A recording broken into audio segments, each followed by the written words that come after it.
Bom, em que ponto nós pegamos, né, no domingo passado? A gente começou tratando sobre o novo ateísmo, né? Passamos um pouquinho aqui, em Velocidade da Luz, né? Passamos um pouquinho sobre quais são os autores e qual é a sua abordagem, pensando nessa estratégia aí do novo ateísmo. Um pouquinho da história deles, o que eles pensam, o que eles falam, e que seus argumentos estão todos sintetizados em obras principais. E quando eles mesmos falam que essas obras sintetizam tudo que você precisa saber para poder defender o novo ateísmo, para defender o ateísmo, para poder se tornar um ateu, estão concentrados, todos os argumentos estão concentrados nessas obras, e todos eles apontam Deus o delírio como a Bíblia do ateísmo. Todos eles, por mais que essas obras sejam as principais, no meio das milhares que a gente tratou aqui, todo mundo trata esse livro como a Bíblia do ateísmo. O autor desse livro mesmo, Richard Dawkins, a gente contou a história aqui da turma toda do chamado Cavaleiros do Apocalipse, intitulados Cavaleiros do Apocalipse, que são os defensores aí do ateísmo, os cabeças do movimento. 2 deles já morreram, mas deixaram seus escritos e eles continuam influenciando até hoje. Mas, como todos eles apontam a ciência como cala a boca, como a ciência é a palavra final para tudo, como todos eles apontam o Richard Dawkins como o porta-voz da ciência para poder trazer o recado a respeito dessas questões de existência ou não de Deus e da fé, e como o próprio Richard Dawkins aponta o seu livro, dentre vários que ele teve, mas O Deus o Delírio, como a síntese, tudo que você precisa para poder começar a leitura crente e terminar ateu, esse é o livro onde concentra os principais argumentos do ateísmo do mundo. Então aí, por isso, a gente na semana passada começou a responder isso daqui. Como eu falei com vocês, desde o início, a gente veio tratando de vários assuntos aí, onde a gente variou algumas coisas, em algumas aulas foram bem diferentes em relação ao curso de 2016. A da semana passada e dessa, como eu disse, a gente não mudou nada. É exatamente aquele ali, com diferença apenas da atualização dos dados, né? Os números são novos e 2016 esse daqui não fazia parte dos Cavaleiros do Apocalipse, agora faz, embora já tenha morrido também. Mas beleza. Tratando então do Richard Dawkins como o auto-intitulado porta-voz do ateísmo para o mundo, tratando Deus um delírio como a Bíblia do ateísmo, e como o próprio Dawkins fala, e toda a imprensa mundial fala a respeito dele, que é aquele desafiador, é aquele que, se você escutar, você se torna um ateu, e considerando esse livro, como ele mesmo fala, como a obra-prima para que você inicie crente e termine ateu, a gente está respondendo isso daqui. Beleza. O Dawkins, ele concentra seus argumentos, e aí eu estou me referindo ao Dawkins, porque é o porta-voz, mas todos eles usam os mesmos argumentos nos seus debates, nas suas palestras, são sempre as mesmas coisas. Ele concentra os argumentos, eles concentram os argumentos, sintetizados em quê? 2 afirmações principais. Primeiro, Deus não existe, a Bíblia é um mito e a ciência prova isso. Afirmação 1. E 2, nós não precisamos da religião. A religião é responsável pelas maiores mazelas da humanidade. São essas 2 abordagens principais, onde no livro do Dawkins ele traz isso em 3 partes para poder argumentar. E a gente começou na semana passada a tratar dessa daqui. Deus não existe e a ciência prova isso, né? Para responder isso, a gente fez em 3 ondas. E a primeira delas foi a que a gente fez na semana passada. Quando ele coloca que Deus não existe e a ciência prova, antes de falar da prova, ele fala dos resultados. E quando ele fala dos resultados, ele traz o quê? Ele fala que entre os cientistas é praticamente consenso a inexistência de Deus.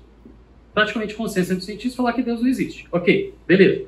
Quanto maior o conhecimento científico, menor a crença em Deus. E quanto maior o nível intelectual, menor a crença em Deus. Então a ideia que eles defendem é que Deus a ciência, quase consenso ateísta, relegou a ideia de Deus para o que eles chamam de periferias culturais. E periferias culturais seriam onde não reside inteligência, onde não tem estudo, onde não tem conhecimento. Ok? E aí, para responder isso, o que a gente fez foi um desfile aqui de personalidades que marcaram toda a história da ciência. Personalidades que, segundo o novo ateísta, são idiotas. E essa é a palavra mesmo que eu usava. São idiotas. São pessoas que não podem receber a voz, não podem receber o título de cientista, são pessoas onde não reside inteligência, ok? Pelo conceito do ateísmo. E aí a gente foi tratando sobre esse desfile de personalidades que seriam completamente idiotas, personalidades que não valem a pena nem dar ouvido, pessoas que não têm relevância nenhuma para a nossa história, certo? Para a história da ciência, e vamos falando sobre cada um deles aqui. Só que, e aí os pais das grandes áreas da ciência, todos cristãos, e não só crentes, mas cristãos, em sua imensa maioria.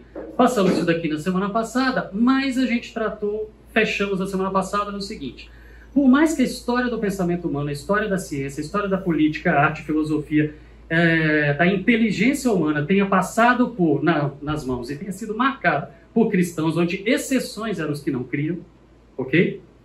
Por mais que isso tenha acontecido, por mais que a gente tenha um desfile de personalidades para fazer, o argumento que eles colocam no final é que, por mais que a gente tenha esses nomes eram pessoas velhas, pessoas que não tinham conhecimento da ciência moderna. Foi assim que a gente terminou na semana passada. Por mais que a história tenha sido escrita por crentes em Deus, essas pessoas não tinham conhecimento da ciência moderna.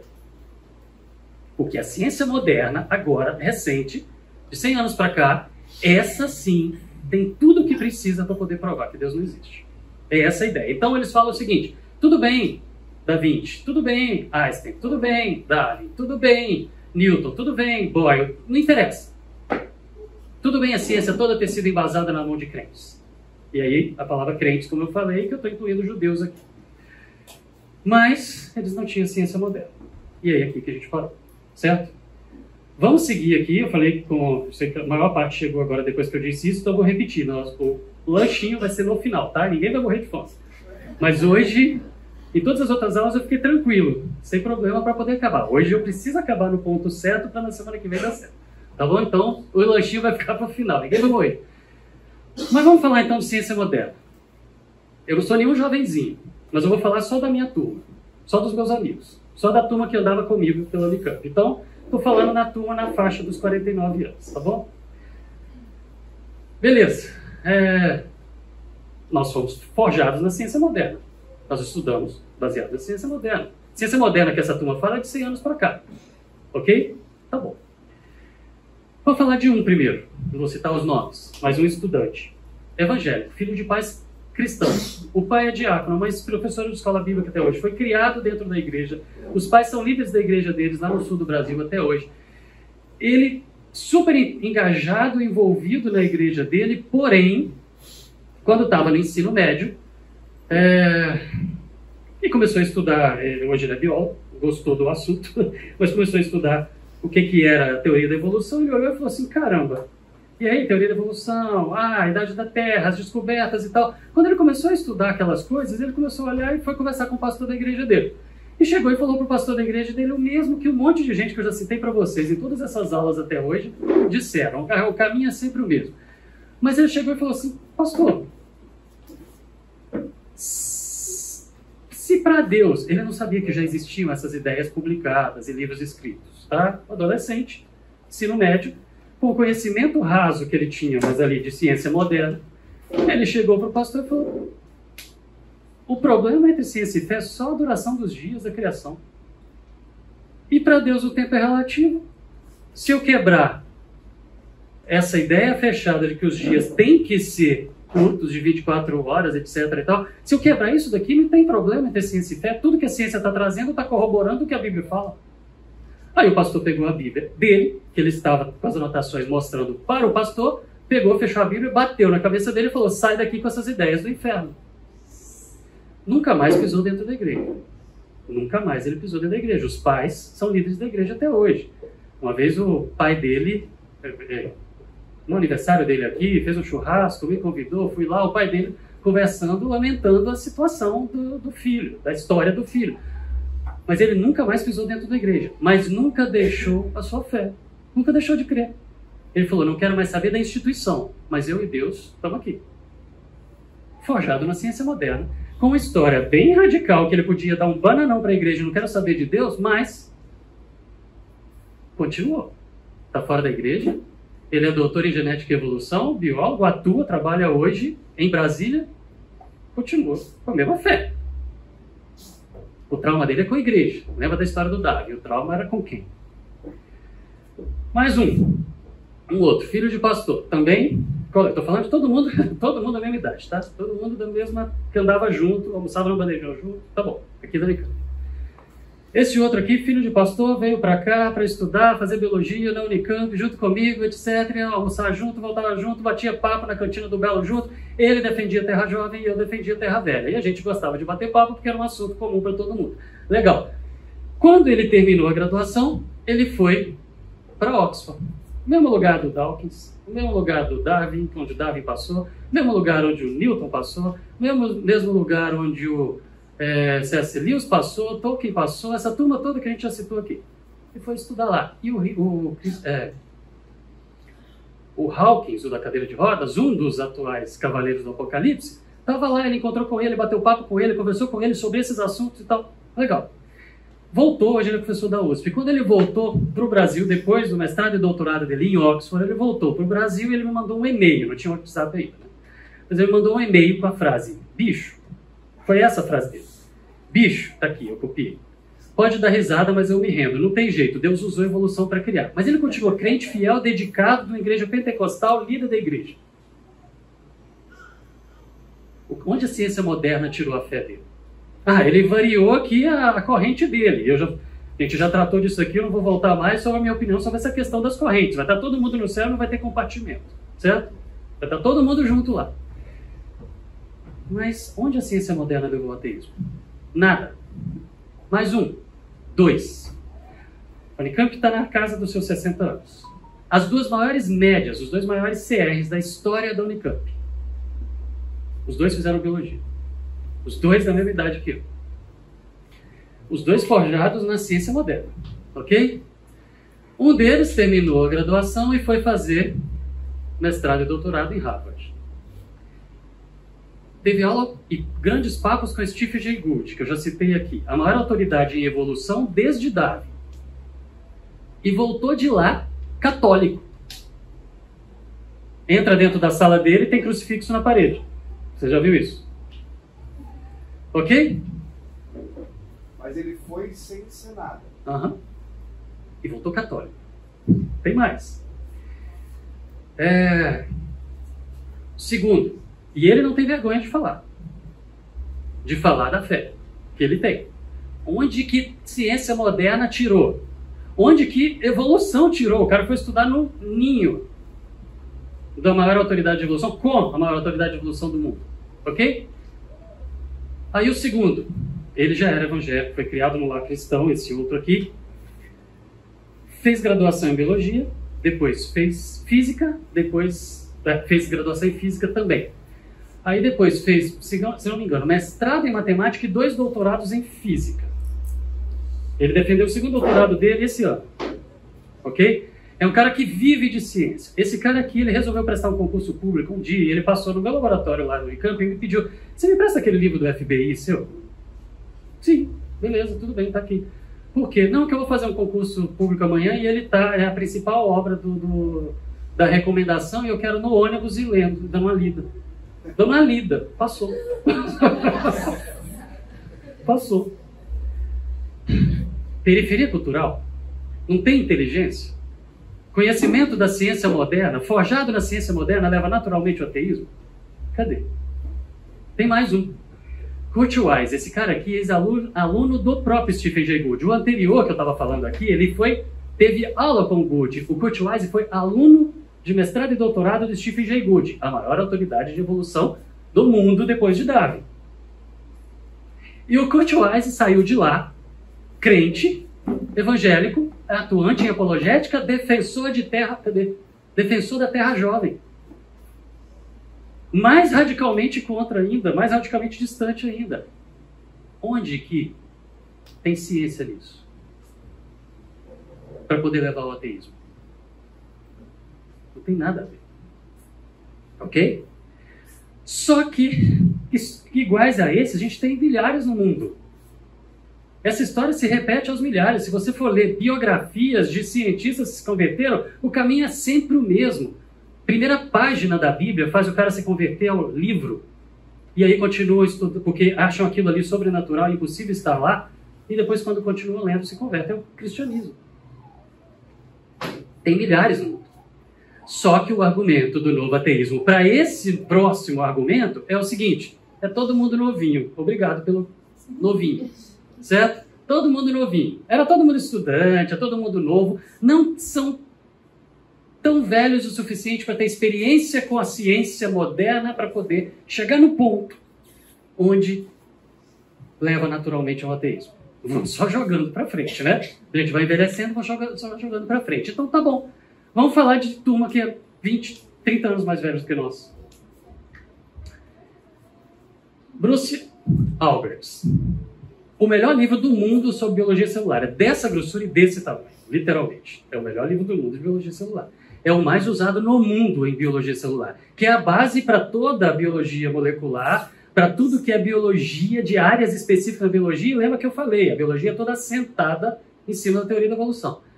O Alberts, enquanto era presidente da Academia Nacional de Ciências, ou seja, lembra que eu falei que o novo ateísmo, essa turma, chama para si uma autoridade que eles não têm como se fossem porta-vozes da ciência para o mundo para poder fazer afirmações categóricas. Mas eles não têm representatividade. Eles não são líderes, representantes de nada na ciência. Eles são representantes do novo ateísmo, um movimento que está tentando fazer estrategicamente infiltração em todas as áreas do mundo para convencer. Certo? O Alberts, enquanto presidente da Academia Nacional de Ciências, sim, esse é um porta-voz e tem credenciais para falar, ele publicou isso graças a uma confusão que um dos livros daquela turma do novo ateísmo estava fazendo nos Estados Unidos. Ele publicou uma nota como a Academia Nacional de Ciências falando: a existência ou a inexistência de Deus é uma questão sobre a qual a ciência é neutra, não dá para provar. No entanto, eles continuam falando: Deus não existe, a ciência prova. Cadê a tal prova? A própria ciência está falando e respondendo que não tem essa prova. O Stephen Jay Gould, o tal que eu falei lá de Harvard, a maior autoridade de evolução, o Gould, ele se intitulava agnóstico, mas de família judia, foi criado em sinagoga, amigo de rabinos, e escreveu livros sobre evolução, fantásticos de ler para quem gosta do assunto, e ele sempre colocando a espiritualidade no meio.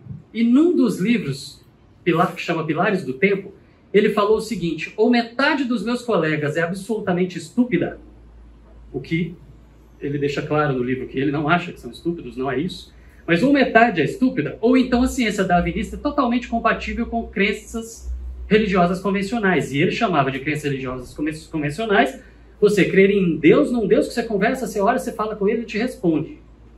Ou seja, nós, tá? O Gould sempre defendeu o seguinte: a crença ou não crença é uma escolha. Use sua fé. Não tem nada de ciência para poder provar que Deus não existe. Não existem as tais provas que Dawkins e companhia gostam de afirmar. Elas não existem. O Dawkins odiava o Gould, que era muito mais autoridade em ciência do que o próprio Dawkins, e odiava o Gould porque o Gould defendia que as coisas podem se casar, não tem problema. Você pode viver com as duas esferas. Sobrepostas ou não. Depende da sua definição, da sua escolha com relação ao tempo dos dias da criação. O resto, você pode sobrepor ou não sobrepor. Se você defende terra jovem, não sobrepõe. Se você concorda com terra velha, você sobrepõe, beleza, tá tudo bem. Tá todo mundo no céu do mesmo jeito. O Gould defendia que isso não tinha nenhum problema. Esse era a autoridade. Alistair McGrath, esse cara religioso, ex-ateu, também professor de Oxford, no mesmo lugar do Dawkins, no mesmo lugar de C.S. Lewis, do Tolkien, onde Newton passou, Darwin passou, a turma toda, a renca toda lá, o Hawkins, o da cadeira de roda, lá, como eu falei, o físico que a gente citou ali atrás também da turma. O Alistair McGrath, na própria biografia dele, ele fala que ele teve que ser honesto com ele mesmo, quando olhava para as coisas e falava: não tem como não acreditar em Deus. Não existem as tais provas. Tudo, em todas as áreas da ciência, só aponta para ter um criador das coisas. E ele se converteu, fez aquele mesmo caminho, foi para livros sagrados, Bíblia, nossa, esse livro é miraculoso, vamos estudar, conhecer o Jesus, e se converteu. E esse cara, o Alistair, quando o Dawkins publicou Deus o Delírio em 2006, um ano depois ele publica, com a esposa dele, o Delírio de Dawkins. Uma resposta falando que o Dawkins é que está delirando em fazer aquelas afirmações tão categóricas, quando elas não existem, as tais provas que ele fala que existem. Bom, ele também é o autor do livro que eu já citei aqui várias vezes, que eu acho que já deve ter chegado lá na livraria lá da Fonte, que é C.S. Lewis e Richard Dawkins e o sentido da vida, colocando C.S. Lewis e o Dawkins para poder conversar sobre os seus argumentos a respeito da fé, da existência e inexistência de Deus. Falei várias vezes do C.S. Lewis e do Tolkien. Gente, essa turma toda que eu falei aqui pode ser taxada de idiota, estúpida, não tem inteligência? C.S. Lewis e Tolkien revolucionaram a história da literatura do mundo. A maneira como o mundo escreve e descreve fantasia e ficção passa por C.S. Lewis e Tolkien em qualquer história sobre qualquer descrição da história da literatura. O cinema foi formatado em cima do Tolkien. A maneira com que o cinema criou as ideias de ficção e os cenários e a representação de ficção veio em cima do Tolkien. Senhor dos Anéis e Nárnia, estou falando aqui. E os agregados, os periféricos. Você vai falar que aqui não tem inteligência? E os dois de Oxford. E os dois ex-ateus. E os dois batendo papo numa cafeteria, discutindo essas coisas, se converteram. O Tolkien, eu já li relato falando que C.S. Lewis evangelizou o Tolkien e o contrário, que o Tolkien evangelizou C.S. Lewis. O fato é que os dois gostavam de bater papo juntos, criar personagens juntos, apostavam quem criava o personagem mais legal e eram ex-ateus e se converteram por quê? Porque chegaram à conclusão de que, para ser honesto consigo mesmo, intelectualmente, não dá para negar a existência de Deus. É aqui que mora periferia cultural? É aqui que mora a idiotice e a estupidez? Collins, diretor do Projeto Genoma Humano, Newsweek, Time, as revistas, elas gostam de colocar na capa o Craig. O Craig foi o cara, Venter, foi o cara que acelerou o final do Projeto Genoma Humano para poder publicar logo os resultados. Por quê? Porque ele veio com dinheiro da iniciativa privada, colocou um monte de sequenciadores de DNA e acelerou o processo. Mas quem comandou o Projeto Genoma Humano do início ao fim e quem publicou os resultados ao lado do Bill Clinton quando lançou o sequenciamento do genoma humano foi o Collins. Esse era o cara, o geneticista, que chefiou o Projeto Genoma Humano de ponta a ponta. Quando estava no final, demorando, porque era dinheiro público, burocrático, muito relatório, muita burocracia, o Craig veio e acelerou o processo com a iniciativa privada. Foi isso. Ok? Não tem como você falar que aqui não existe inteligência. E quando o Dawkins publicou Deus o Delírio, ele publicou um ano depois a linguagem de Deus, mostrando como ele se converteu estudando genética. Se converteu ao livro e depois ao cristianismo. Bom, Rosalind Pickard, do MIT. Mesma história que todos eles. Outra idiota pelo novo ateísmo, né? Mesma história que todos eles. Era ateia, vivia num mundo onde gente... MIT. Eu estou falando de tecnologia. Eu estou falando de gente que é apaixonada por cálculo. Você vai falar que não existe inteligência? Ela falou que ela assumiu que a fé não era intelectual. Ela falou isso nesse livro, Teste da Fé. Que a fé não era intelectual com base em provas. Por quê? Porque ela sempre tinha ouvido falar isso. Ela sempre tinha lido, eram ecos, as pessoas repetindo as mesmas coisas. Mas quando ela experimentou ler a Bíblia por ela mesma, a primeira página a convenceu que aquele livro não era humano. Mesma história de todos os outros. Dennis Alexander, a mesma história também. E publicando vários livros para poder, na defesa da fé, e é ele autor de um dos livros que está na biografia, que Criação e Evolução, eu preciso mesmo escolher? Ah, se isso é importante para você, você escolhe. Se não é importante para você, você não escolhe. Mas vai estar todo mundo no céu do mesmo jeito, entendeu? Isso só pode ter sido uma força que Deus usou, pode ser que não. Tudo bem. Esse é o cara. Defensor da fé, apologeta de Cambridge, onde o Darwin foi o primeiro estudante de ir para Oxford. Idiota. O Hugh Ross, astrofísico da Universidade de Toronto, também é ateu. Também se tornou apologeta e fundou a Reasons to Believe, aquela que eu falei que o Fernando me deu o livro dele para ler, para começar, para formar, criar o primeiro dessas versões de curso que a gente já deu aqui. A primeira delas. Que criou a Reasons to Believe, que defende terra velha, mas sem evolução. Gente, ele fez a mesma história. Os pais eram também cientistas, nunca tinha pisado numa igreja, nunca tinha lido nenhum livro sagrado, de nada. Ele achava que era tudo historinha de trás da orelha. Mas, quando ele parou para pensar, ele falou, gente, a gente acredita, astrofísico, a gente acredita que tudo veio por acaso porque a gente não faz conta, mas a gente faz de conta que não existe a matemática para acreditar nessas coisas. Porque se eu colocar matemática no meio, não dá, não fecha a conta, tem que ter sido planejado.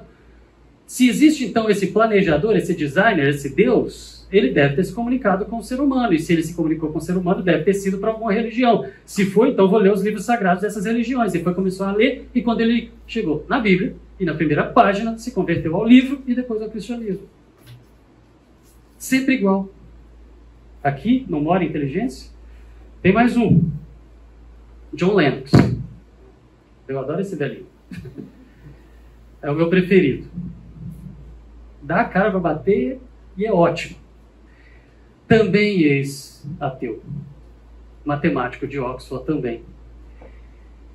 E ele escreveu Deus e Stephen Hawking, certo? O astrofísico lá do multiverso. E vários outros livros de defesa na fé. Na bibliografia, desculpa, do curso, tem vários livros dele, que estão inclusive lá que eu coloquei.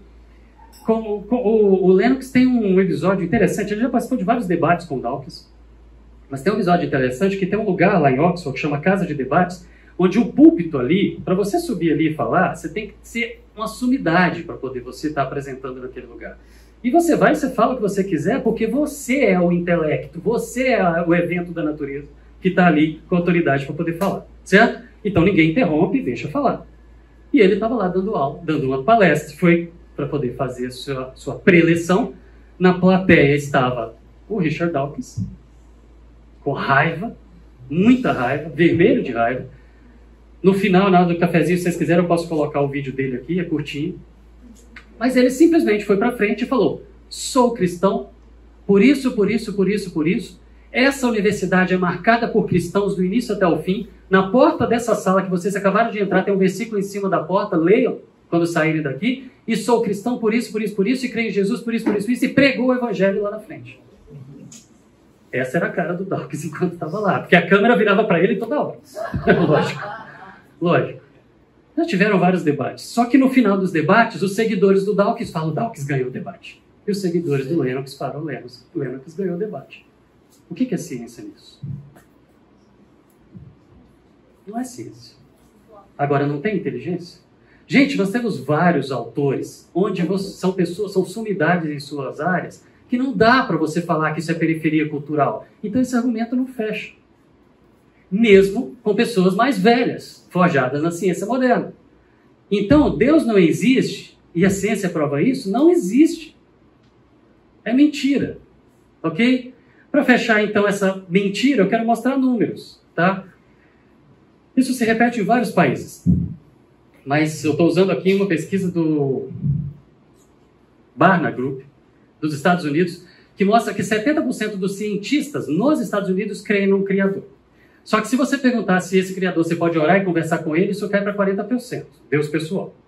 Mas ainda assim, é desses 40% que o Gould estava falando, ou quase metade dos meus colegas são estúpidos, ou dá para as coisas casarem, você ser crente e cientista ao mesmo tempo.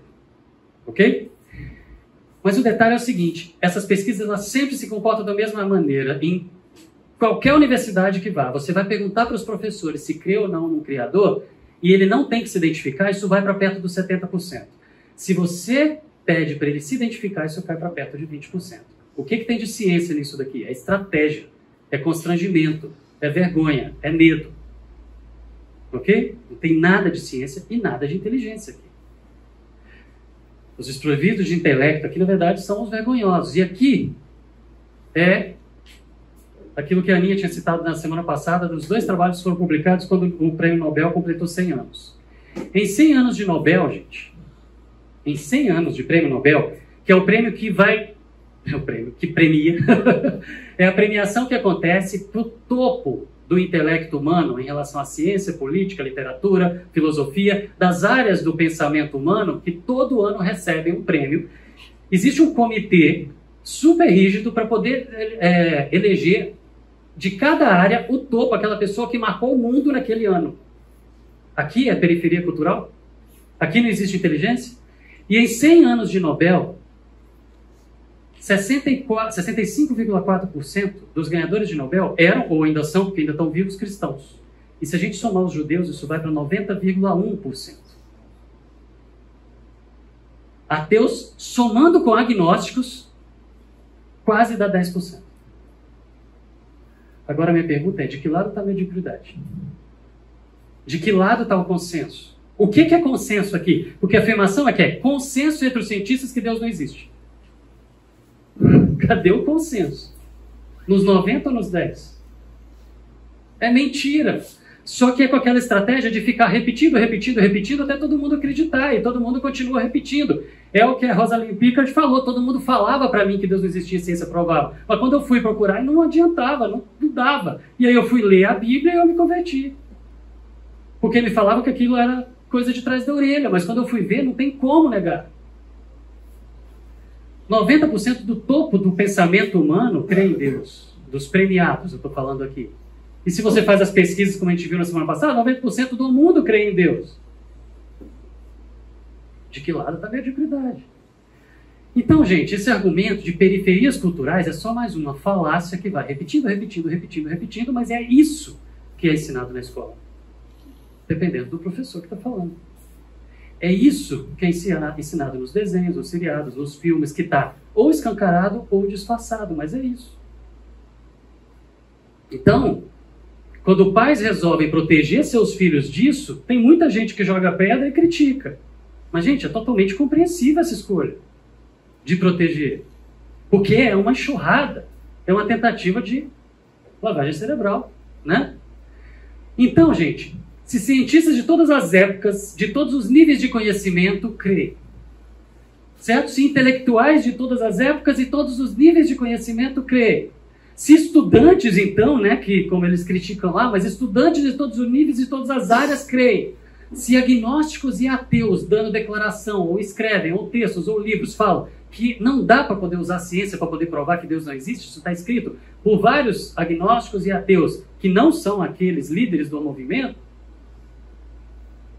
falam que não dá para poder provar que Deus não existe, que é a escolha. Gente, por que então que essa confusão continua existindo? Por que continua repetindo isso? A ciência refutou Deus, gente? Não. O conhecimento raso de ciência, mediano de ciência, e o profundo de ciência não leva ao ateísmo. É mentira. Isso não existe. Ok? Esse debate não tem nada a ver com ciência, não tem nada a ver com inteligência, não tem nada a ver com esses argumentos que são usados. É simplesmente uma disputa intelectual e de egos para ver quem convence mais gente para o seu lado. É só isso. Vaidade. Orgulho. Soberba. É isso. É aqui que está o problema. Ok? 1 Coríntios, a gente encontra o quê? Se algum de vocês pensa que é sábio segundo os padrões dessa era, deve se tornar louco para que se torne sábio. Porque a sabedoria desse mundo é loucura aos olhos de Deus. Gente, você quer parecer inteligente para o mundo? Você vai ter que parecer louco para Deus. Porque a sabedoria para Deus é loucura para o mundo. Então, as coisas estão do jeito que tem que estar. É como deve ser. Acho que alguém captou a referência. É como deve ser. Gente, e aí eu estou falando desde o início que a gente tem que vacinar nossos filhos, nossos influenciados, os sobrinhos, os amigos, os parentes, os alunos. Vacinar por quê? Porque se a mente ficar fechada, se a gente deixar bitolado, ou você pensa assim, ou variou um pouquinho, você vai para o inferno, você está empurrando para longe de Deus. Porque o mundo quer justamente isso, que você deixe a mente fechada, certo? Ou ignorando os assuntos, sem estudar, sem tratar sobre isso. Leva a pesquisa que eu trouxe algumas semanas atrás. A maioria das igrejas não trata desse assunto, porque acha que isso daí vai levar para longe de Deus. Trata, gente. A gente tem que vacinar, a gente tem que ensinar. Porque mente fechada. Quando vem alguém com autoridade e fala, é isso, leva. Mente fechada. Diante de um discurso aparentemente bem fundamentado e a pessoa é rica de autoridade, leva. Convence. Então isso daqui não vale. Ok? A ciência não provou que Deus não existe. E não tem nada a ver com a inteligência essa questão. Acreditar não é cometer suicídio intelectual. Não tem nada a ver. Ok? Embora o mundo vai continuar repetindo isso. Só que eles continuam afirmando que as tais provas existem. Cadê a prova? É isso aqui que a gente vai tratar agora. Graças a Deus. O tempo vai dar. Cadê a prova de que Deus não existe? O Richard Dawkins, no livro dele, ele fala o seguinte, é um livro muito grosso, e ele fala, se você não gosta de ler, não tem paciência para ler esse livro inteiro, esse livro, se você começar crente, você termina ateu.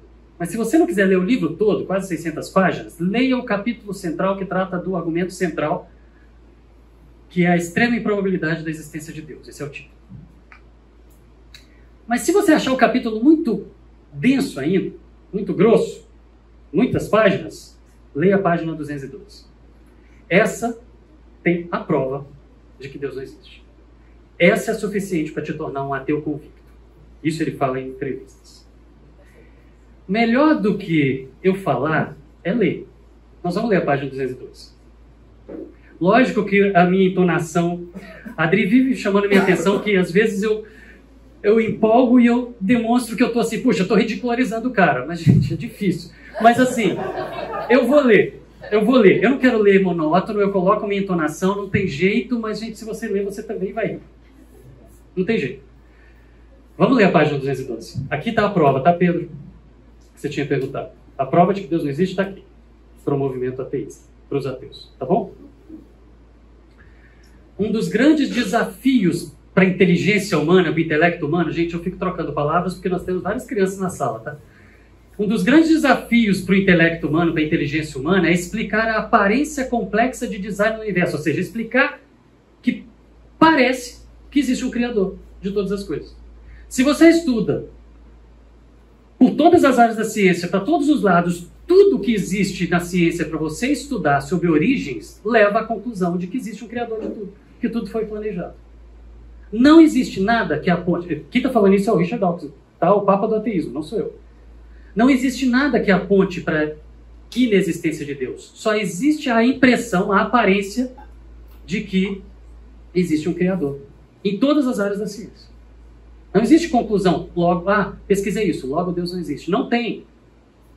Então ele fala que um dos grandes desafios para o intelecto humano, para a inteligência humana, é explicar por que parece que Deus existe quando você estuda todas as áreas.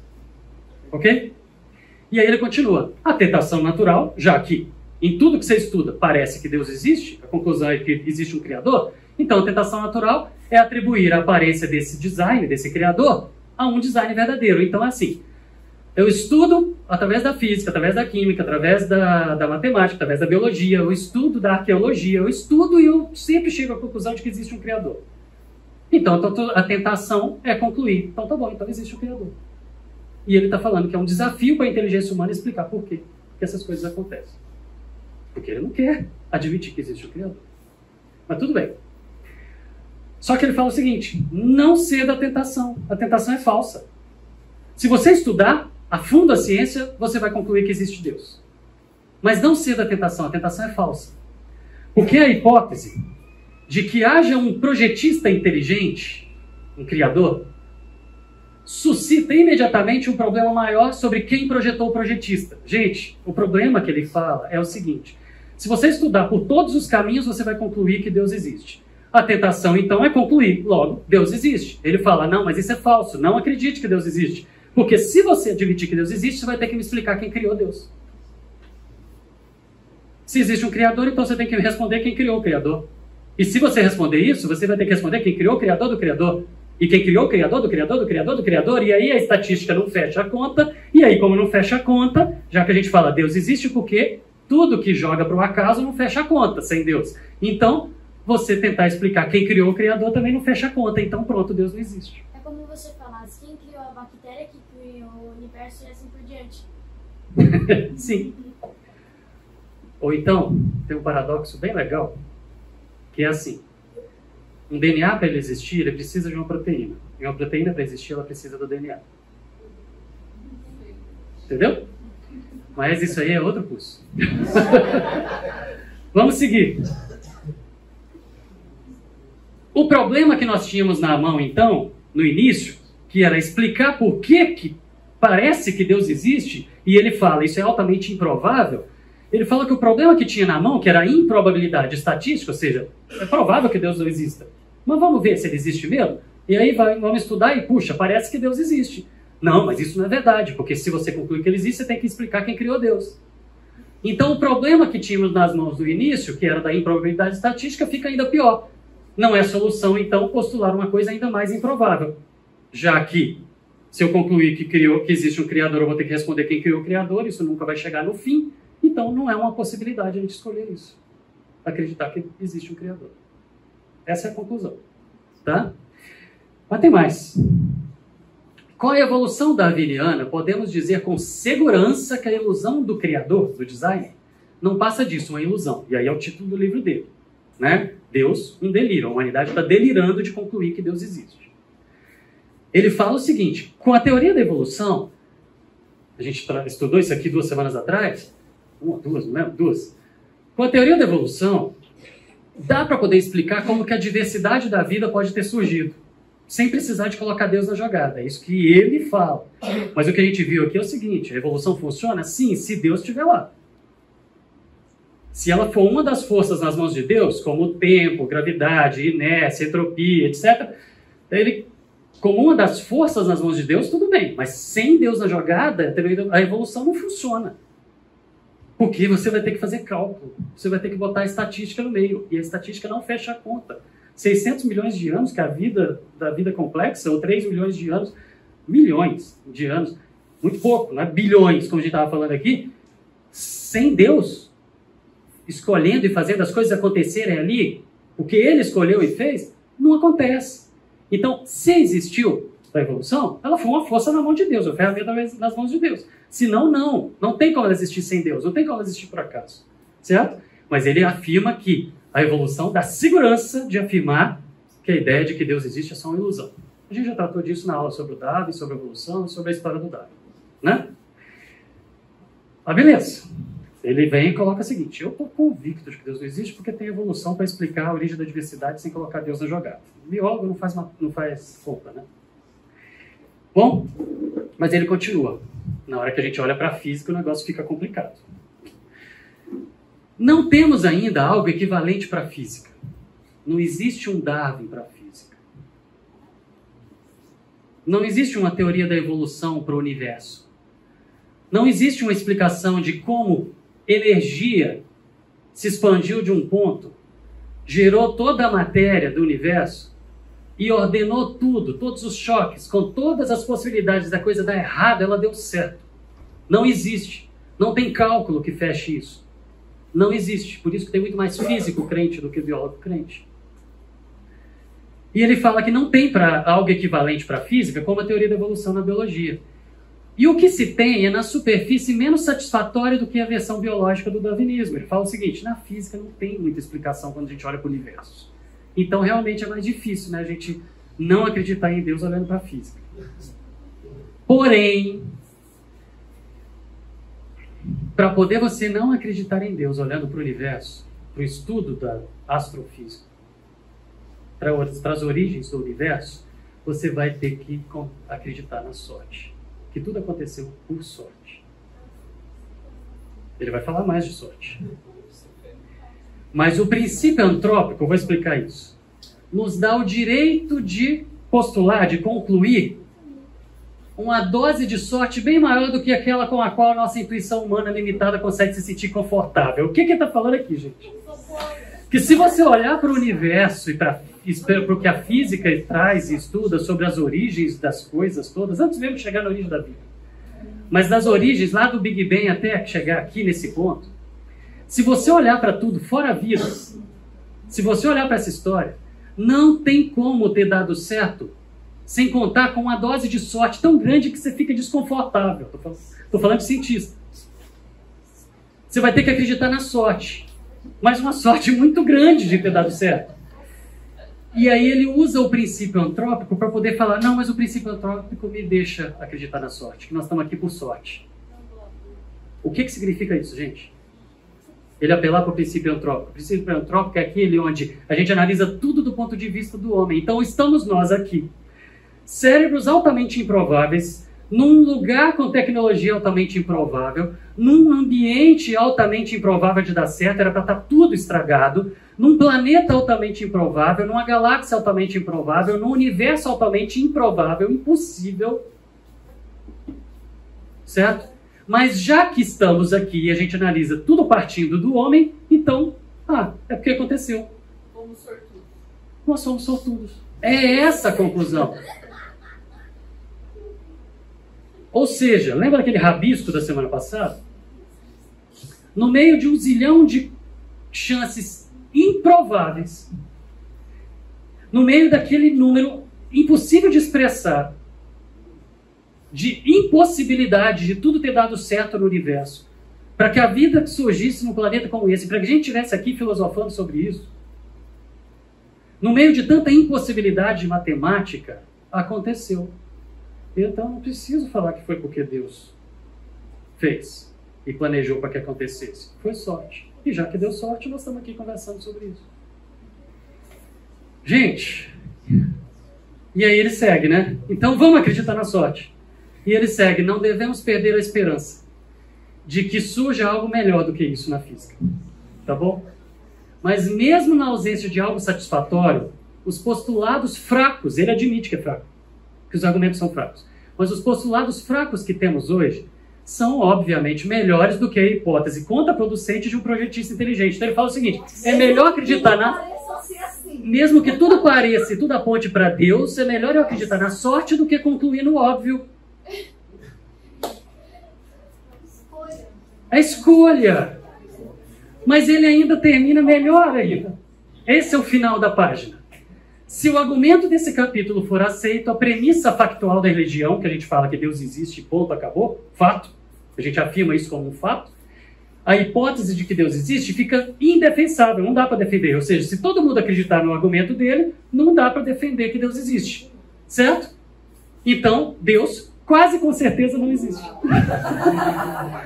E essa é a principal conclusão do meu livro. Falou o Papa do ateísmo, falou a prova de que Deus não existe. Está aqui. Mas os seriados, os desenhos, os filmes estão afirmando que isso com uma força tão grande que a gente acha que tem argumentos fantásticos. Não tem. Quase com certeza. Eu não sei se na última edição ele não mudou isso, porque ele é tão criticado por esse quase com certeza, mas a minha versão é a primeira. De capa azul. Uhum. Aí, para cabeças adultas, é como sim, com certeza, o quase com certeza. Fez o Dawkins para criança, que é a magia da natureza, né? Esqueci. Magia da vida, da existência da natureza, acho que da magia da realidade, isso. Ou seja, ele finge que ele é muito intelectual e as pessoas fingem, sei lá, acreditam nele. Que nem a roupa do rei. Isso aí. A roupa do rei. Igual a roupa do rei. O rei tá nu. Gente, Salmo 14 diz o tolo no seu coração, Deus não existe. É aqui que está a tolice. Salmo 10, o perverso na sua soberba, arrogância, seu orgulho, se achando demais, não investiga e sai repetindo aquilo que ele ouviu dos outros. E que não há Deus são todas as suas cogitações. Como eu disse, as coisas são como era para ser. É assim mesmo. Nós somos chamados de idiotas. Nós somos chamados de insanos. Nós somos chamados de não inteligentes. Mas diz o tolo do seu coração, Deus não há Deus. Deus não existe. E o perverso, ou seja, aquele que ouviu do outro, que é uma sumidade, falar Deus não existe, a ciência prova, acredita que ela prova e pronto, sai repetindo isso e nem sabe qual que é a tal prova. Não investiga, não vai atrás, porque se investigar vai rir. Então, gente, a ciência prova que quase com certeza Deus não existe, né? Para o Richard Dawkins. Agora deixa eu só argumentar uma coisa, né? Para fechar o raciocínio aqui. Quem criou o Criador? Né? Porque ele fala que a gente tem que provar que quem criou. Gente, meninada, você estava aqui semana passada, eu rabisquei um monte de coisa. Aquele monte de rabisco era o universo, certo? Era a história do universo. Quem estava desenhando? Estava aqui? Está aqui. Olha. Quem estava desenhando aqui, que estava com a caneta na mão, está dentro. Quem está desenhando está fora, né? Gente, quando o Big Bang começou, nem o tempo existia. Quando o Big Bang aconteceu, nem o tempo existia. O tempo também começou aqui. A gente perguntar quem criou o Criador remete a tempo. Quem veio antes? Gente, o Criador está fora do tempo. Não cabe. Para Deus, passado, presente, futuro, é tudo uma coisa só. Ele não está sujeito ao tempo. Ele não está debaixo do poder do tempo. Não existe para Deus tempo, para frente, para trás, muito, pouco. Por isso que o tempo para Deus é relativo, a gente vê isso em alguns versículos. Então, o autor da criação, o autor do universo, o autor de todas as coisas, não está sujeito ao tempo. Então, não cabe uma pergunta para fora da existência, para fora da história do universo, perguntar quem criou o Criador. Ele sempre existiu. Na verdade, até não dá nem para falar essa frase, ele sempre existiu, porque remete a tempo, e o tempo também não existia quando ele estava lá. Para nós que estamos debaixo de uma força da natureza que é o tempo, a gente não consegue pensar sem tecer um raciocínio sem o tempo. Mas o tempo não existia para Deus. Então, Ele que criou o tempo. Não cabe essa pergunta. Quem criou o Criador não existe. Fala. Então, como que a gente fala que Deus estava lá, desde o começo? Porque a gente está dentro disso aqui. E como a gente está dentro, a gente não consegue expressar sem usar tempo. Entendeu? Porque nós somos criatura. Nós somos feitos. E não dá pra gente, aqui dentro do tempo, perguntar quem criou Deus. Entendeu?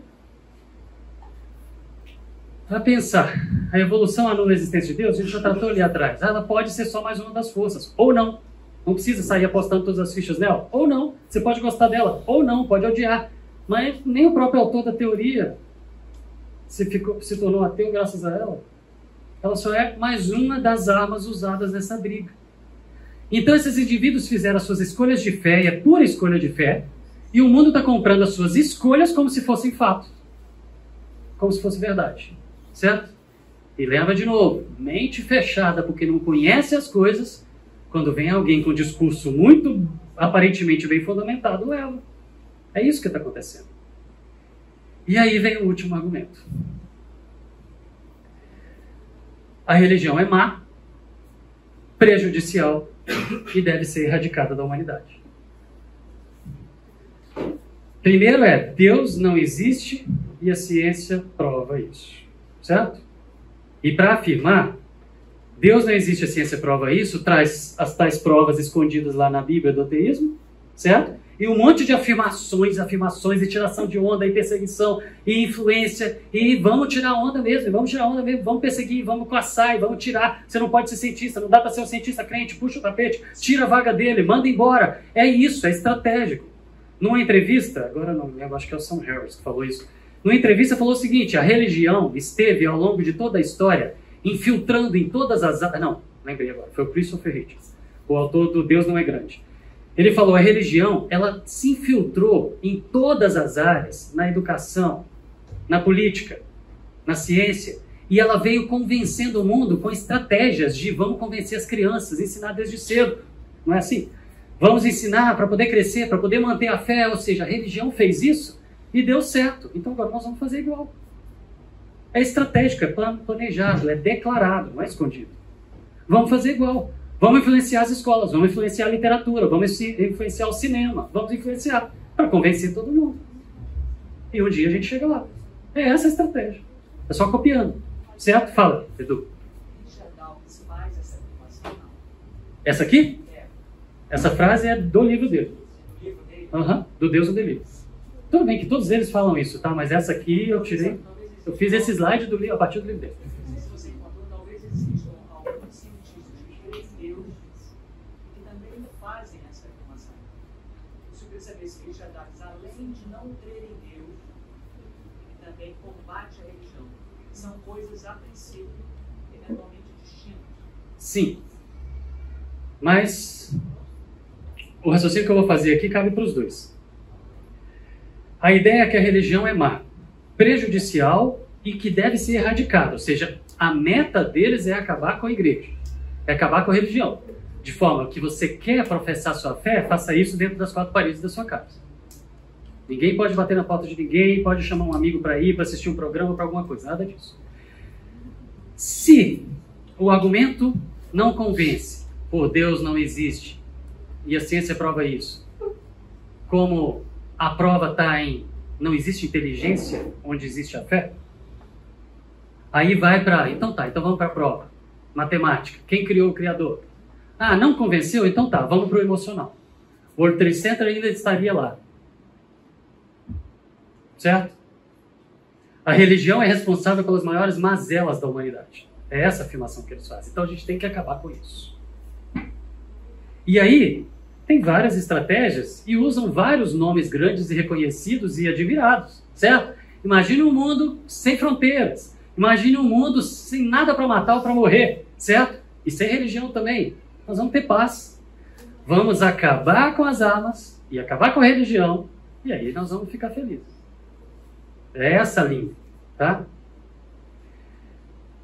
Mas eu queria colocar o seguinte. Por que palestinos e israelitas estão lutando, gente? Por causa de Moisés e Maomé? Por que muçulmanos e hindus estão lutando? Por causa da religião? Não. Todo mundo está lutando por terra. Por poder. Por comando. Por que na Irlanda do Norte a gente já viu tanto sofrimento e guerra por causa de dogmas religiosos, católicos e protestantes? Nada a ver. É sobre quem manda.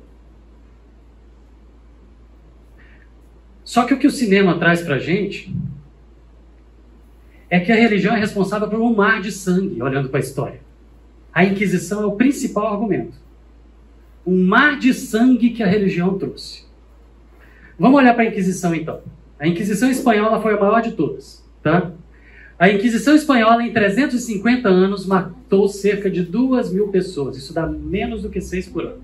Eu não estou falando que nenhuma dessas vidas aqui era importante. Não é isso. Eram vidas importantes que não eram para ter sido mortas. Foram crimes cometidos em nome da religião. Eu não estou defendendo isso. Mas o que eu estou falando é que não é isso que o cinema mostra pra gente. O que os seriados mostram é que é uma perseguição ferrenha que acabou com a humanidade. A religião promoveu um mar de sangue. A pior das inquisições matou 2.000 pessoas em 350 anos. Gente, Pol Pot, líder do ateu, ideologicamente ateu, um regime ideologicamente ateu do Camboja, matou mais de 2.000 pessoas em uma tarde. A estimativa é que ele matou mais de 2 milhões. Quem é que cometeu quem é que trouxe um mar de sangue na história? E nós estamos falando de um cara novo, recente, da história recente. Então, enquanto os neo-ateístas acusam o cristianismo por crimes que foram cometidos 200, 500, 1.000 anos atrás, eles esquecem dos últimos 100 anos da história recente da humanidade, onde o ateísmo fez um mar de sangue. Os números não se comparam, são incomparáveis, ok? Só que eles associam os crimes cometidos em nome da fé, e é verdade, aconteceram, né? Com números bem menores do que o cinema faz parecer, mas aconteceram sim. Não estou negando isso. Mas eles acusam esses crimes, e eles pegam esses crimes cometidos em nome do cristianismo na história, e misturam com o terrorismo de hoje, como se toda e qualquer religião fosse composta por terroristas, ok? Mas mesmo se ajuntar os crimes cometidos em nome da religião ao longo da história, até hoje, com os atentados terroristas, se você somar, isso não se compara ao mar de sangue que um regime ateísta fez.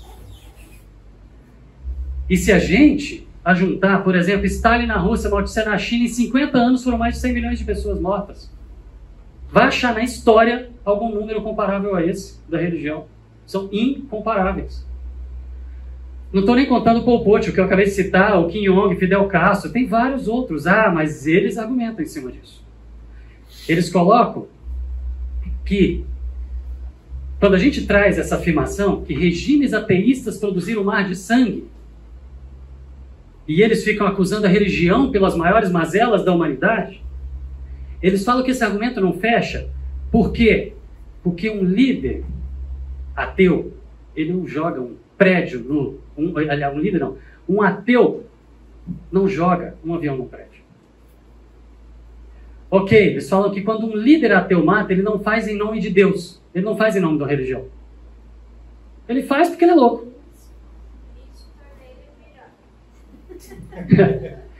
Eles falam, a questão é a linha de raciocínio.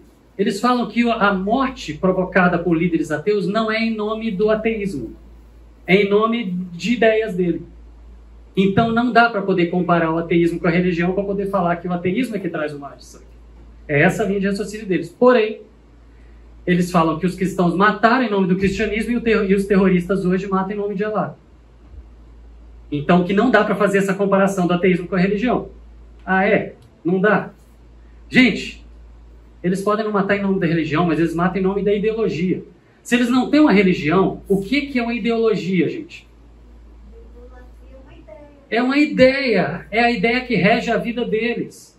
Então, se um líder ateu não tem uma religião, ele tem a sua ideologia de vida. Qual é a nossa ideologia de vida? A nossa fé é a religião. Então, se tem ideologia de um lado e ideologia do outro, são comparáveis sim. E quem fez o mar de sangue? A ideologia ateísta e não a ideologia religiosa da fé. São comparáveis sim. Mas o argumento deles é que são coisas incomparáveis. Tá bom? Então, gente, se um Bin Laden, Al-Qaeda, o Hamas, Estado Islâmico, eles são criminosos, sim, devem ser combatidos, sim, estão cometendo crimes, sim, mas não dá para poder olhar para eles e acusar a religião daquilo e esquecer do que o ateísmo tem feito na história recente da humanidade. Não dá. Os responsáveis pelos maiores massacres que aconteceram na história foram aqueles que viviam debaixo da ideologia ateísta. E não a religiosa. Crimes cometidos em nome da ideologia faz com que os seus adeptos, os seus seguidores, tenham que assumir um mínimo de responsabilidade por isso. Nós temos que olhar para o que fizeram em nome do cristianismo, por mais que sejam números pequenos comparados com o que o cinema mostra, mas ainda assim são crimes, estava errado, não era para fazer. Mas eles têm que assumir sua responsabilidade também. No fim das contas, gente, você falar que um ateu nunca se jogaria como uma bomba no prédio. Tá bom. Não dá para acusar o cristianismo pela Inquisição e se safar por Stalin, não. Tem que colocar as duas coisas no mesmo nível para comparar. Não dá para acusar a religião pelo World Trade Center e se safar por Fidel Castro. Não dá. Tem que colocar junto. Só que no fim das contas, o que existe é a natureza humana. Não importa a ideologia. Você pode ter um líder que se intitula cristão e fazer um massacre. No fim das contas, é a natureza humana, pecaminosa, caída, degradada, que vai por egoísmo, por arrogância, que vai e mata mesmo com quem pensa diferente e quer eliminar. Para que ele possa prosseguir. E mandar. O problema é a natureza humana. São as escolhas que nós, humanos, caídos, pecaminosos, fazemos. E é aí que mora o perigo. Não dá para poder vir com um argumento como esse, de que a religião é responsável pelas mortes. Mas elas, então vamos acabar com ela. Porém, se a gente colocar na balança, gente, a gente viu aqui a história. E como que a ciência nasceu. E como que a ciência moderna foi formatada. A gente viu isso aqui nas últimas aulas. E se a gente coloca isso na balança, olhando para a história, escrita por crentes ou não, olhando para a história, registrada, nós estamos aqui com a tecnologia que temos graças a essa história. Nós estamos na civilização que existe do jeito que existe, graças a essa história. Nós temos a ciência no nível que está, graças a essa história. E essa história aconteceu como aconteceu graças ao cristianismo. Por quê? Aí eu não estou falando da religião, eu estou falando do cristianismo. Porque o cristianismo é que financiava a pesquisa para ir lá para o mundo pesquisar. E para trazer para o púlpito, para poder mostrar, olha o que Deus fez. A nossa sociedade existe como é hoje, e avançou como avançou hoje, graças ao cristianismo. Então não tem que falar abaixo a religião. O que eles deveriam estar falando é graças a Deus pelo cristianismo. Porque senão, essa discussão não estaria acontecendo aqui. A gente ainda estava lutando de pauzinho. Então, olhando para tudo isso, é o tempo que se gasta discutindo uma coisa que torna aquela coisa verdade ou mito. Nós tratamos isso olhando para a briga interna e para a briga externa. É o tempo que leva. Gente, eu falei lá sobre o curso de 2011, quando os professores começaram a debater as suas correntes teológicas, que a gente chegou e falou, não dá. Tem alguns milhares de anos, a gente viu isso aqui na história, tem alguns milhares de anos que essas discussões estão acontecendo. A gente não vai resolver isso aqui. Deixa lá para cima. Não é o tempo que se gasta discutindo uma coisa que faz ela ser verdade ou mito. Não é o texto que é usado como referência. Não é o local. Ah, é em Oxford. É em Cambridge. É na Universidade do Egito. É na MIT. É em Harvard. É em Oxford. É na Unicamp. É na USP. Não interessa onde. Não é o lugar que define a verdade. Não é o currículo de quem está fazendo as afirmações. Não é o nome do influencer. Por mais que o mundo hoje esteja indo na onda dos influencers, não é o nome de quem está falando que define uma coisa ser verdade ou não. A gente viu isso daqui da primeira aula até hoje. Não é o prestígio, não é a inteligência. Não é o intelecto. Então, gente, se a resposta para isso tudo é não. Gente, se o ateísmo é escolha, se a pessoa precisa de mais fé para poder não acreditar do que para acreditar, se você estudar qualquer área da ciência vai apontar para a existência de Deus, e as pessoas continuam lá na frente gritando e falando e repetindo que ele não existe, a ciência prova, sendo que ele só escolheu não acreditar ou está repetindo o que outro falou para ele como se aquilo fosse verdade e fato. Gente, o que está por trás disso tudo? O que a gente falou lá desde a primeira aula, é fé. E não dá para ter fé suficiente para ser ateu, né? Então esses indivíduos são simplesmente influenciados, que saem tagarelando e repetindo aquilo que os seus influenciadores passaram para eles, e vão formando novos influenciadores que vão lá fazer os seus documentários, os seus filmes, os seus livros, as suas séries, as suas revistinhas, ou vão dar suas aulas. São influenciados repetindo o que os influenciadores deles passaram. Só isso. É um telefone sem fio e a gente está vivendo dentro dele. Dá para fazer isso ser diferente? Não, a própria Bíblia fala que era isso. Esperado isso. A gente viu lá o texto de Timóteo 3 aulas atrás. Então, tudo que esse movimento, que os neoateístas falam, é verdade só porque foi dito por eles? Claro que não. Mas eles estão sim mudando o mundo. É isso, é fato. Eles têm cacife, autoridade para poder sair falando e fazendo as afirmações que têm? Não, não tem. Mas eles estão mudando a maneira, isso é da Folha de São Paulo, a maneira como o mundo discute esse assunto. Essa é a frase. A formação, o conhecimento, o currículo deles, dá autoridade para eles colocarem ponto final em tudo que eles falam? Não. Mas como vocês viram aqui, há 3 aulas atrás, não existe lugar onde reine mais orgulho do que nos corredores de centro de pesquisa. Cientista é orgulhoso, mais do que médico. Eu sei que eu estou repetindo que eu já falei isso aqui, mas é que tem gente, quando eu falava em cientista orgulhoso, várias vezes falava, médico é mais, não é não. Mas eles chamam para si essa autoridade, como se eles tivessem cacife para poder falar sobre tudo, só porque, sou doutor, hein? E pode falar sobre qualquer outra coisa, que todo mundo tem que reverenciar, por causa do seu PhD. A ciência refutou Deus, então? Não, claro que não. Só que o mundo está acreditando neles. Então, gente, ser ateu, trilhando o caminho da ciência, é tão escolha do que ser crente. O passo de fé está ali, para os dois. Ok? Se você estudar a natureza sem preconceito, sem ignorar os números, se você estudar, você vai enxergar que existe um Criador. A ciência só aponta para isso, não para o contrário. Existe um Criador. Todas as áreas da ciência apontam para isso. Ok? Só que para ser ateu diante de um estudo profundo de ciência, e você ainda assim continuar escolhendo não acreditar, certo? Se você estudar o que a ciência traz a respeito das origens e continua não acreditando, você precisa de mais fé do que para acreditar que existe um Criador. Porque tudo aponta para o Criador. E se tudo aponta para o Criador e você fala, logo existe um Criador, é o óbvio. Mas se tudo aponta para o Criador e você decide a não acreditar, você está indo contra até o óbvio. Então você precisa de mais fé para ser ateu do que para ser crente. E aí, não dá para ter fé suficiente para ser ateu. É um dos livros da nossa bibliografia.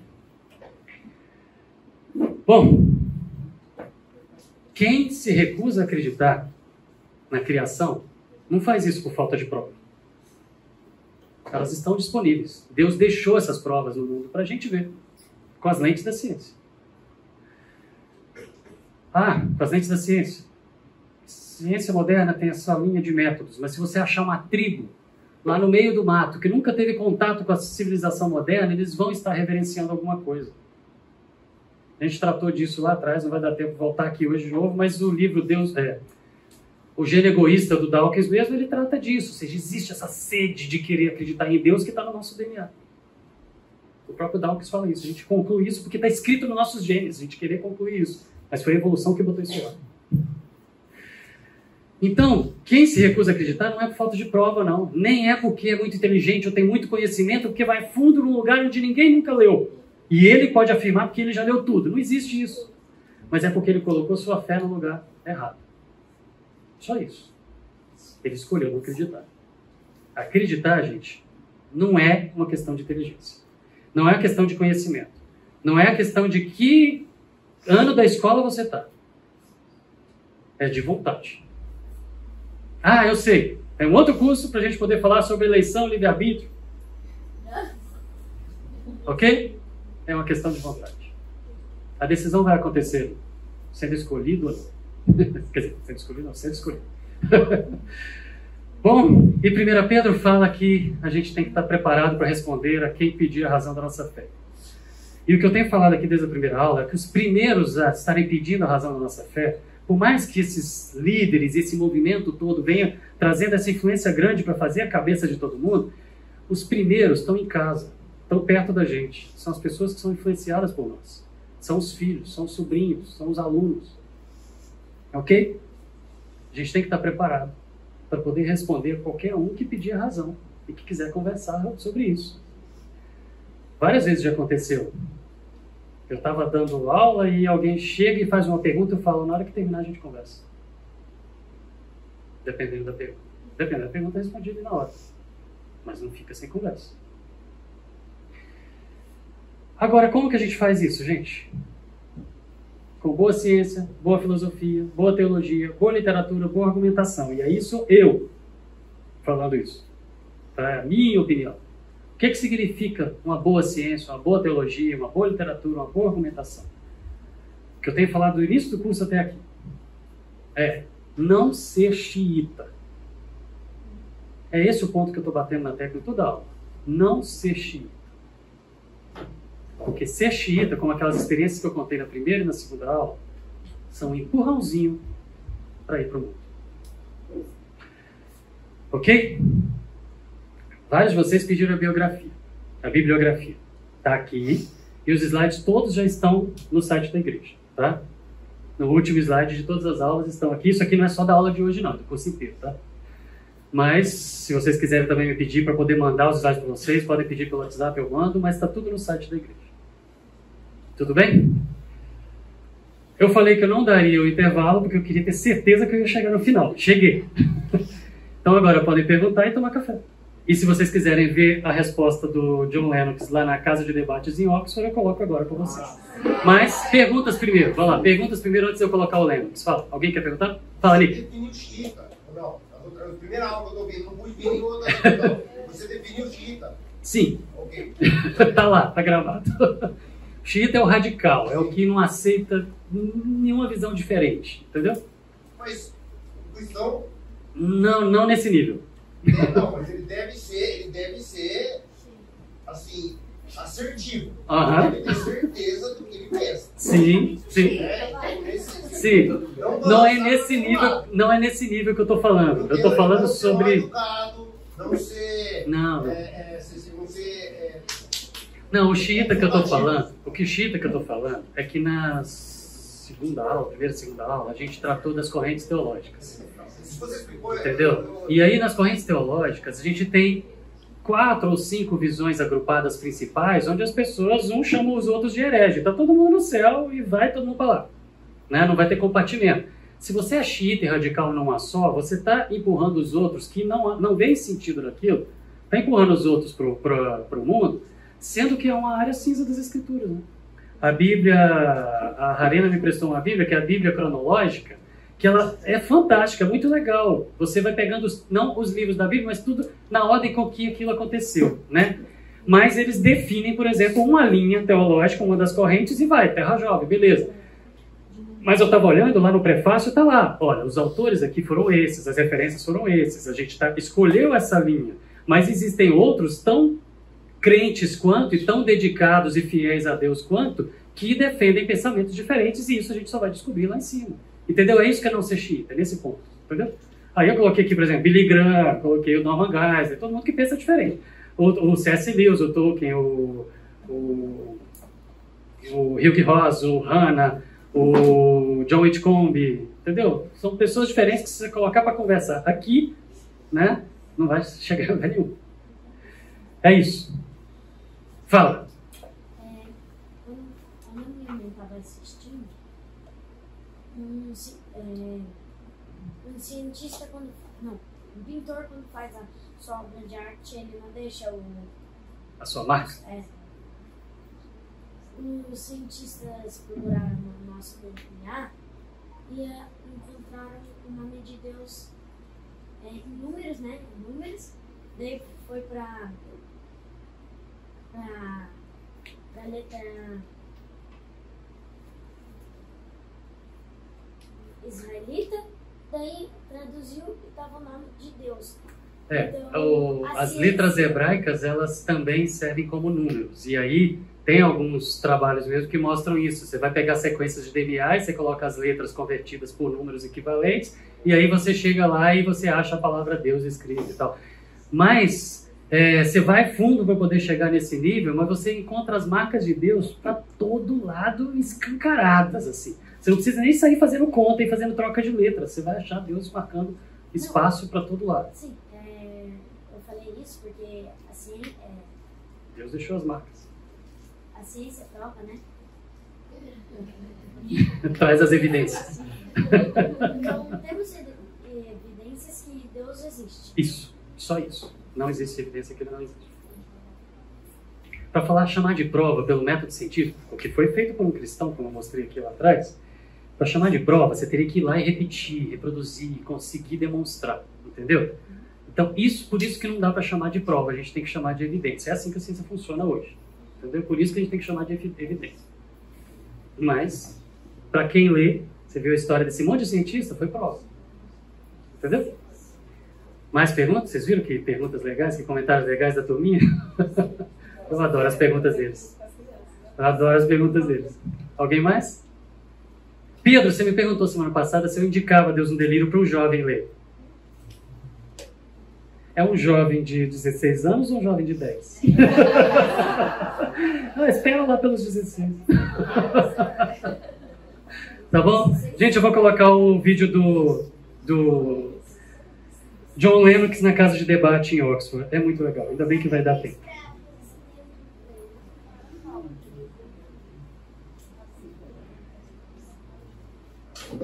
Quem quiser um cafezinho pode pegar lá atrás, viu?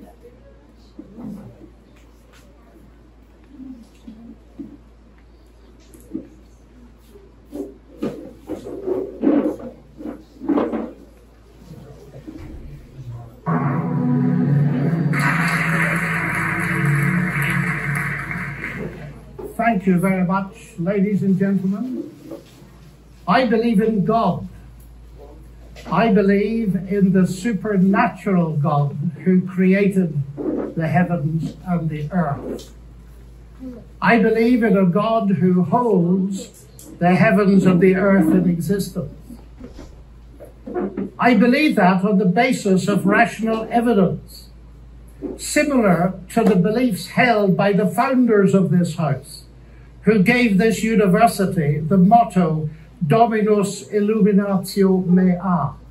They saw no contradiction between faith in God and the utmost excellence in rational inquiry. And if I dare mention my alma mater of Cambridge in this holy place, I would remind you that on the door of the Cavendish Laboratory in Cambridge are written the words, "Great are the works of the Lord, studied by all who delight in them." And as we look at the rise of science in the 16th and 17th centuries, Alfred North Whitehead and many others commented that men became scientific because they expected law in nature, and they expected law in nature because they believed in a lawgiver. So, ladies and gentlemen, I'm not ashamed of being both a scientist and a Christian, because arguably Christianity gave me my subject. What I am amazed at is that serious thinkers today continue to ask us to choose between God and science. That's like asking people to choose between Henry Ford and engineering as an explanation of the motor car. When Newton discovered his law of gravity, he didn't say, I've got a law, I don't need God. No, he wrote the Principia Mathematica, arguably the greatest work in the whole history of science. Because he saw that God is not the same kind of explanation as a scientific explanation. God doesn't compete. Agency does not compete with mechanism and law. Why is there something rather than nothing? Alan Sandage, the brilliant cosmologist who became a Christian in his 50s, said God is the answer to that question. But people are now so desperate to show that the universe created itself from nothing, which seems to me to be an immediate oxymoron. If I say X created Y, I'm assuming the existence of X to explain the existence of Y. If I say X created X, I'm assuming the existence of X to explain the existence of X, which simply shows that nonsense remains nonsense even if high-powered scientists utter it. It reminds me a little bit of G.K. Chesterton, who said, "It is absurd to complain that it is unthinkable for an unthinkable God to make everything out of nothing, and then to pretend that it is more thinkable that nothing should turn itself into everything. The heavens declare the glory of God," says the ancient psalm. And we've unraveled a bit of that, seeing the fine-tuning of the fundamental forces of nature. It's something that's so striking to scientists that it demands explanation. And it seems to me that Arno Penzias hit it right. He is the Nobel Prize winner who discovered the microwave background on which a lot of the evidence for the Big Bang is based. He said astronomy leads us to a unique event, a universe which was created out of nothing, one with the very delicate balance needed to provide exactly the right conditions required to permit life, and one which has an underlying, one might say, supernatural plan. But I want to come to what I think is one of the fundamental arguments for theism. I take it this house believes in reason. That's why we're all here. And as a scientist, I believe that the universe is rationally intelligible. That is something that has struck some of the geniuses of science as demanding an explanation. Einstein said the only incomprehensible thing about the universe is that it's comprehensible. And Wigner talked about the unreasonable effectiveness of mathematics. How is it that a mathematician thinking in her head in here can come up with equations that seem to fit the universe out there? Well, how is it indeed? Because the irony of the atheist position here is evident. My atheist friends, and I have many of them, tell me that the driving force of evolution, which eventually produced our human cognitive faculties, reason included, was not primarily concerned with truth at all, but with survival. And we all know, ladies and gentlemen, what has often happened and still happens to truth when individuals or commercial enterprises or nations feel themselves threatened and struggle for survival. Leading philosopher Alvin Plantinga of Notre Dame says, if atheists are right that we are the product of mindless, unguided natural processes, then they have given us strong reason to doubt the reliability of human cognitive faculties, and therefore inevitably to doubt the validity of any belief that they produce, including their atheism. Their biology and their belief in naturalism would therefore appear to be at war with each other in a conflict that has nothing at all to do with God. Yet my atheist friends still insist that it is rational for them to believe that the evolution of human reason was not directed for the purpose of discovering truth. And yet it is irrational for me to believe that human reason was designed and created by God to enable us to understand and believe the truth. Curious logic. By contrast with that, biblical theism asserts that ultimate reality is personal and intelligent. And the reason science works, and this was the motivating force that drove the great pioneers of science, is that the universe out there and the human mind in here that does the science are ultimately the product of the same intelligent divine mind. Human beings are made, we are told, in God's image. And that means that science can be done. That makes infinitely more sense to me as a scientist than atheism does. Now let me come briefly to ethics. Ethical behavior, like rational behavior, of course, does not itself require religious belief. This is consistent with the fact that humans are created in God's image as rational moral persons. But just as I suggest that rationality cannot be explained without the existence of God, so I dare to suggest that the existence of morality cannot be explained either. As modern science sprang from Judeo-Christian sources, so did the concept of human equality. Listen to atheist Jürgen Habermas, arguably one of Germany's leading intellectuals. He said that universalistic egalitarianism, from which sprang the ideals of freedom and a collective life in solidarity, the individual morality of conscience, human rights and democracy, is the direct legacy of the Judaic ethic of justice and the Christian ethic of love. This legacy, substantially unchanged, has been the object of continual critical appropriation and reinterpretation. To this day, there is no alternative to it. Everything else is just idle, postmodern talk.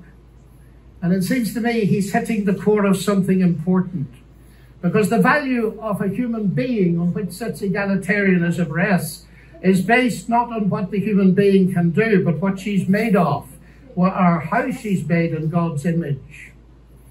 I never forget speaking on one of my many visits to Russia to a colleague in the Academy of Sciences. And he said, "You know, John, we thought we could abolish God and retain a value for human beings. We found we couldn't, and we murdered millions of them." And Alexander Solzhenitsyn has said, if I'm asked, why is it that 60 million of my fellow countrymen were sacrificed? He said, the answer is, we have forgotten God. Science, of course, marvelous as it is limited. Even a Nobel Prize winner, by analyzing a cake, cannot tell why it was made. But Aunt Matilda, who made it, can tell you. She can reveal it to you. But if she doesn't reveal it to you, you'll never know. And that brings me to my next evidence. It's the same with the universe. We can analyze it magnificently. But ultimately, if it has a maker, and I believe it has, only he can tell us what it's all about. And he's done so in the powerful narrative of the Bible, in particular in its analysis of the problem with humanity, not simply in terms of behavioral breakdown between people, but a vertical breakdown of trust between us and the Creator. The unique solution to that problem is not simply in terms of human ethical development, although that's very important, but in terms of something far deeper altogether. The restoration of the fractured relationship of God through the salvation he has brought through Jesus Christ. A radical relationship that empowers us to live ethically from God. And here we reach what for me is the chief evidence, not only for the existence but the nature of God. It is Jesus Christ. He it was who not only taught the golden rule but embodied it, fed the hungry, healed the sick and suffering, and welcomed society's outcasts, brought honor and respect to the marginalized and ashamed. And he's brought forgiveness and peace to multi-millions around the world. He's able to do this, of course, because though he was a man, he uniquely never was only a man, but God become human. The central evidence for this startling claim is, of course, his historical resurrection from the dead that launched Christianity in the world. This is, of course, ladies and gentlemen, a crunch issue. If Jesus rose from the dead, death is not the end and atheism is false. If Jesus did not rise from the dead, Christianity is false. And I remember at Cambridge as a student listening to the brilliant Sir Norman Anderson, a legal expert, going through forensically the evidence from his legal perspective as a brilliant lawyer. And he said at the end of it, the empty tomb then of Jesus forms a veritable rock on which all rationalistic theories of the resurrection dash themselves in vain. Just finally now, as I read the Bible, I do not only find intellectual satisfaction, but I find a great deal of that. I sense the voice of God speaking to me. You say, that's intensely personal. But ladies and gentlemen, we've been asked tonight about belief in God. And I want to strongly emphasize that God is not a theory, he's a person. And if the origination of me qua person is a personal God, then the most exciting thing really is there a possibility of getting to know God? And so I don't simply believe there is a God. I've come to know him and trust him. And I have strong reasons for doing so, because of Christ dying and rising again for me. And that has generated in me a sense of utterly unmerited forgiveness, acceptance, and peace. That has enabled me to face the ugly side of my own nature, and with God's help to do something about it. But it's enabled me to face something else. The hardest problem I face as a Christian is the problem of evil and pain. My niece getting a tumor at 22 that kills her. What do I say to my sister? And this is the hardest problem we face. But it seems to me that atheism here has no answer. Because by definition, atheism believes that human death is the end. So there is no ultimate hope. But you see, ladies and gentlemen, we could stay here till midnight and beyond arguing, as has been done in this university for centuries. What a good God should, might, would, could, if not, possibly might, just could he not have done, and we'll get nowhere. So it seems to me there's another question we can ask, and it's this. Granted that life presents us with a double picture. We see some beautiful things. We see some ragged edges. We see hurt and pain, and we see joy. How can we come to terms with that? And it seems to me here is no simplistic answer, but a window into an answer, and it's this. If it is actually true that Jesus is, as I believe him to be, the Son of God, then we can ask the question, what is God doing on a cross? And the answer comes back at the very least. God has not remained distant from our human suffering, but has become part of it. And the other side of that is this. Because Jesus rose from the dead, he is going to be the ultimate judge. Now here's an irony, because atheism has no ultimate hope of justice by definition. The vast majority of people in the history of the world have died without justice and will die without justice. And if death is the end, then of course they have no hope of ultimate justice. But the promise in the New Testament, guaranteed by the resurrection of Jesus, is that he is to be the judge in the coming day. So, ladies and gentlemen, those are some of the reasons why I believe that God is real and worthy to be trusted. Thank you. Semana que vem a gente fecha o curso, tá bom? Boa semana, gente.